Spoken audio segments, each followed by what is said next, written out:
జై శ్రీరామ్. 39 శ్లోకాన్ని భావం తెలుసుకుందాం. ఓం అతులశరభో భీమా సమయజ్ఞో హవిర్హరిః సర్వలక్షణలక్షణ్యో లక్ష్మీవాన్ సమితంజయః. అంటే శ్రీ మహావిష్ణువు ఎవ్వరితో పోల్చదగినవాడు కాదు. అలానే శరభో భీమ అంటే శరభం అంటే ఒక జంతువు, ఆ శరభం అనే జంతువు యొక్క రూపాన్ని ధరించినవాడు. భీమ పరాక్రమమైన వాడు, అలానే శక్తి స్వరూపుడని.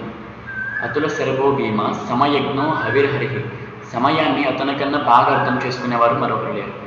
హవిర్హరి అంటే మనం హోమం చేసేటప్పుడు దర్భలు సమ్మెదలు అలానే హవిస్సు నెయ్యి వేస్తూ ఉంటాం కదా, వీటన్నింటిని హోమంలో వేసే ప్రతి దాన్ని స్వీకరించేవాడు శ్రీ మహావిష్ణువు.